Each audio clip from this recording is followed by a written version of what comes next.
Salam, apa kabar? Hari ini sukacita, damai sejahtera yang Tuhan berikan bagi kita. Sebelum saya membagikan firman Tuhan, mari kita tundukkan kepala. Saya akan menyanyikan satu pujian, Dia Mengerti.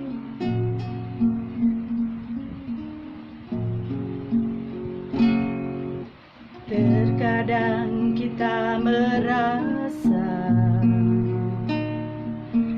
tak ada jalan terbuka, tak ada lagi waktu, terlambat sudah.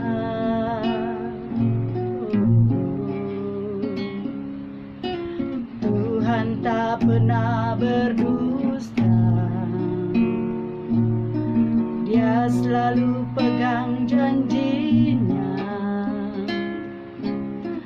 Bagi orang percaya, mujizat nyata. Dia mengerti, Dia peduli persoalan yang sedang terjadi. Dia mengerti, Dia peduli persoalan yang kita alami. Namun satu yang Dia minta, agar kita percaya sampai mujizat menjadi nyata. Terima kasih Bapa. Kami mengucap syukur dan terima kasih atas segala penyertaan-Mu pada hari ini Tuhan. Atas kasih-Mu Tuhan, Kau beri kami kesempatan untuk ada sebagaimana yang Tuhan kehendaki. Terima kasih Bapa.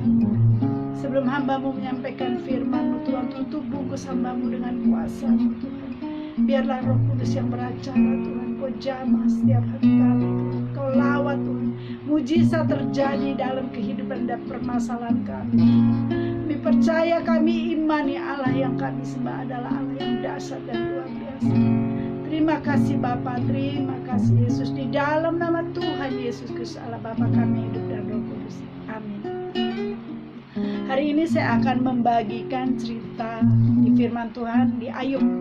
Ayub pasal 1 ayat 1 sampai 20. Di sini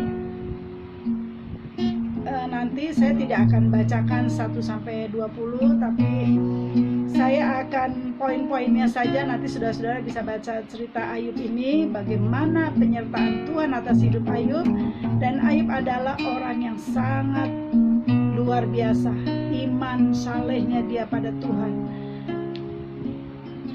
Saya akan baca di pasal 1 ayat 10-nya ya. Langsung loncat di 10-nya.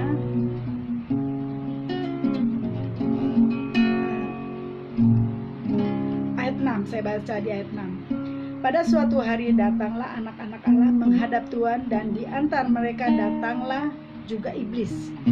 Maka bertanyalah Tuhan kepada iblis, dari manakah engkau? Lalu jawab iblis kepada Tuhan, dari perjalanan mengelilingi dan menjelajahi bumi. Lalu bertanyalah Tuhan kepada iblis, apakah engkau memperhatikan hambaku Ayub? Sebab tiada seorang pun di bumi seperti dia yang demikian saleh dan jujur, yang takut akan Allah dan menjauhi kejahatan. Lalu jawab iblis kepada Tuhan, apakah dengan tidak mendapat apa-apa Ayub takut akan Allah? Bukankah engkau yang membuat pagar sekelilingnya dia dan rumahnya serta segala yang dimilikinya? Apa yang dikerjakannya telah kau berkati, dan apa yang dimilikinya makin bertambah di negeri itu. Tetapi ulurkanlah tanganmu dan jamahlah segala yang dipunyai, ia pasti akan mengutuk engkau di hadapanmu. Maka firman Tuhan pada iblis, nah, segala yang dipunyai ada dalam kuasamu, hanya janganlah engkau mengulurkan tanganmu terhadap dirinya. Kemudian pergilah iblis dari hadapan Tuhan. Jadi di sini Tuhan, bagaimana Tuhan memuji tentang Ayub di hadapan iblis. Di tokoh Alkitab hanya Ayublah orang yang dipuji Tuhan di hadapan iblis. Karena apa? Begitu salehnya dia, begitu taatnya dia pada Tuhan. Dia begitu adalah orang kesukaan Tuhan, luar biasa. Lalu Tuhan izinkan iblis untuk mencobainya, tetapi Tuhan katakan, jangan kau sentuh nyawanya. Dan saat itu terjadilah anaknya meninggal, hartanya habis, semua habis dibikin porak-poranda sama iblis. Tapi saat itu, apakah Ayub mengutuk Tuhan? Tidak. Ayub tidak mengutuk Tuhan, tetapi dia tetap di dalam kuasa hadiratnya dan mengasihi Tuhan dengan luar biasa.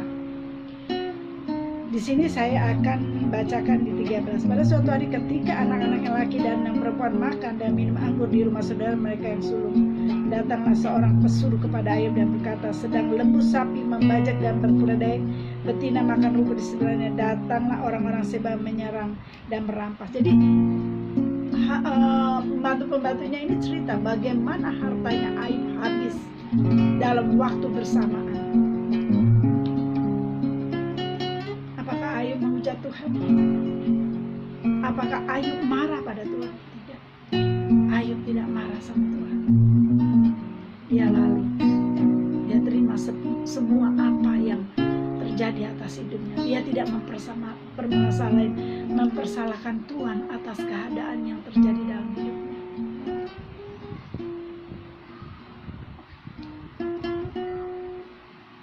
Bisakah kita seperti Ayub? Saat harta kita diambil, saat orang yang kita cintai juga diambil, masihkah kita bisa bersyukur pada Tuhan? Kesalahan Ayub ini luar biasa. Saat istrinya pun memaki dia, percuma engkau berdoa pada Tuhan. Untuk apa engkau berdoa pada Tuhan kalau semuanya diambil oleh Tuhan? Tapi Ayub menghardik istrinya dengan baik. Hidup dia hanya untuk Tuhan. Semua harta yang dia miliki itu semua pemberian Tuhan. Jadi kalaupun sampai anaknya, istrinya, hartanya Tuhan ambil kembali, itu hak prerogatifnya Tuhan dan dia tidak pernah marah. Apakah kita bisa seperti Ayub? Belum tentu. Tapi apa yang terjadi saat ketaatan Ayub diuji dan dia menang dan dia tidak mengeluh, dia tidak marah pada Tuhan, dia tetap tunduk di otoritasnya Tuhan. Badannya penuh dengan sakit busuk, sampai sahabat-sahabatnya sendiri pun menangisi dan menasihaninya, pergi meninggalkan dia.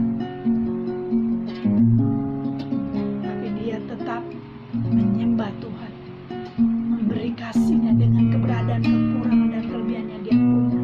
Dia tetap bersyukur, Tuhan, aku bersyukur dengan ujian yang aku terima saat ini.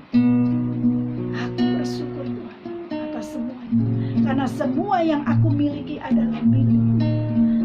Aku hanya dititipi oleh harta yang Engkau berikan pada kami. Itulah yang Ayub katakan.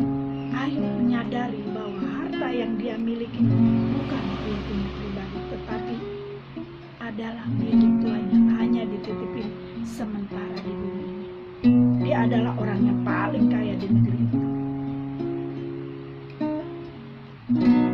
Semua buah dari ketaatan Ayub, akhirnya di pasal 1 di ayat 21, Tuhan mengembalikan 2 kali lipat. 2 kali lipat.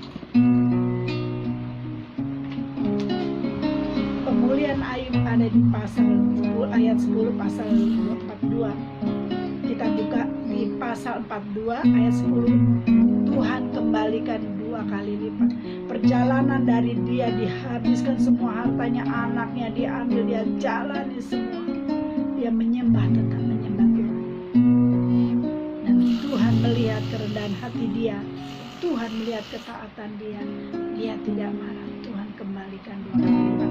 Di saat dia mengampuni sahabat-sahabatnya, disitulah Tuhan bertindak. Kita bisa ambil pembelajaran dari Ayub. Saat hidup ini rasanya sudah tidak ada, semua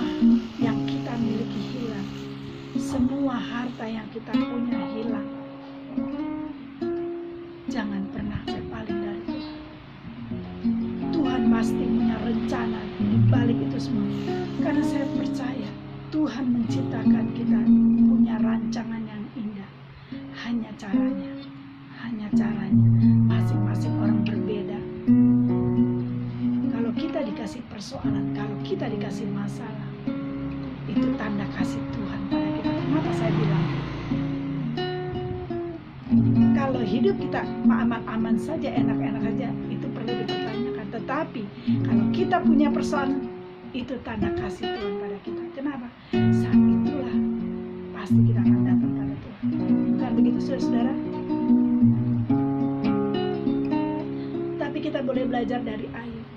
Di saat susah, di saat senang, di saat kaya, di saat jatuh, miskin, dia tetap duduk diam di kaki Tuhan dan mengucap syukur pada Tuhan.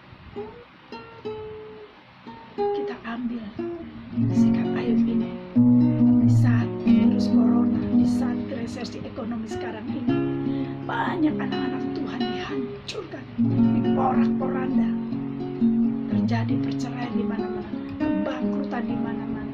Banyak orang yang depresi karena tidak kuat dengan keadaan ini.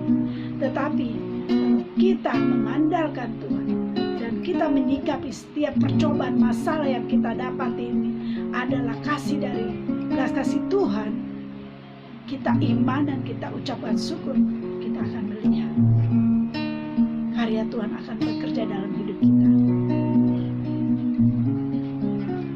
Saya pun mengalami hal yang sama. Saat saya memutuskan saya mau mengikut Tuhan, saya mau jadi hamba Tuhan, saat itulah satu demi satu hilang dari hidup saya. Usaha saya, pekerjaan saya, harta saya, suami saya. Tapi saya marah sama Tuhan saat itu ya. Tapi setelah saya tahu apa yang Tuhan mau dalam hidup saya bilang, Tuhan, aku mengucap syukur. Beri aku kekuatan. Aku percaya di balik ini semua Tuhan akan membawa aku dalam dimensi. Dan itu terbukti sampai saat ini. Banyak orang-orang yang saya temui dengan persoalan-persoalan masalah, baik dalam rumah tangga, perkawinan, usaha, pribadi, apapun. Jadi saya mengerti, saya harus dibawa seperti itu. Percaya saudara-saudara, kalau Tuhan izinkan ujian itu, Tuhan akan kasih solusinya. Seperti Ayub, iblis dipersilakan oleh Tuhan untuk menguji Ayub. Begitupun ada hal yang Tuhan izinkan, tapi jangan pernah marah dan jangan pernah kecewa. Tuhan sayang pada kita dengan caranya yang luar biasa. Mari tundukkan kepala. Saya percaya firman ini menjadi kekuatan buat saudara-saudara. Mari kita tundukkan. Bapa kami yang ada di dalam surga, terima kasih.